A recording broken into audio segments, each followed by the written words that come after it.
ঠিকানা বলবো, ঠিকানাটা মন দিয়ে শুনবেন এবং চেষ্টা করবেন ঠিকানা অনুযায়ী পৌঁছে যেতে।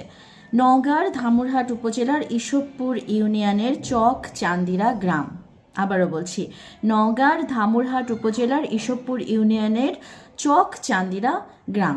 এখন এই ঠিকানাটায় গেলে আপনি কি পাবেন? সেই ঠিকানাটাতে গেলে আপনি পাবেন 8 কিলোমিটার বিস্তৃত 365টি পুকুর।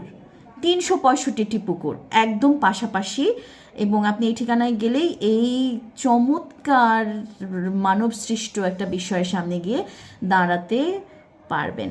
এখন প্রশ্ন আসতে পারে যে 365টি পুকুর খনন করার প্রয়োজন কার পড়েছিল? অবশ্যই কোনো রাজা মহারাজার। সময়টা 8ম শতাব্দী এবং তখন রাজত্ব করেছিলেন পাল বংশের কোনো এক রাজা। তো তার শাসনামলেই 365টি পুকুর খনন করা হয় ওই এলাকায়।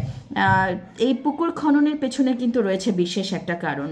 হঠাৎ করে একদিন সেই রাজার রানী অসুস্থ হয়ে পড়েন, কোনো চিকিৎসাতেই তিনি সুস্থ হচ্ছিলেন না। সকল রাজবৈদ্যরা এসে অনেক সলা পরামর্শ করে একজন বৈদ্য বলেন যে যদি রানী প্রতিদিন একটা নতুন পুকুরে গোসল করেন তাহলে তার এই রোগ সেরে যেতে পারে।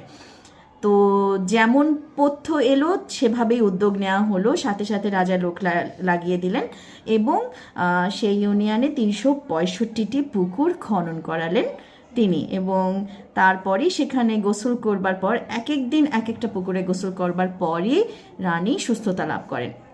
তো যোগাযোগ ব্যবস্থা এখনও অতটা ভালো নয় এই এলাকার, নওগাঁর ধামুরহাট উপজেলার ঈশ্বরপুর ইউনিয়নের চক চান্দিরা গ্রাম। যদি যোগাযোগ ব্যবস্থাটা ভালো হয় তাহলে হয়তো সেখানে লোক সমাগম অনেক বেশি হতে পারতো, কিন্তু আমার কাছে মনে হয় যদি লোক সমাগম বাড়তে থাকে তাহলে রাস্তাঘাট এমনিই ভালো হয়ে যাবে। দেখুন, ঘুরে আসুন, এবং যদি সেখানের কোনো মানুষ আমাকে ফলো করে থাকেন তাহলে কিছু ছবি টবিও আমার বলে পোস্ট করতে পারেন, ইনবক্সে দিতে পারেন বা মন্তব্য করে জানাতে পারেন যে আসলে বিষয়টা কী, এবং রাজার নাম জানা থাকলে সেটাও জানাবেন।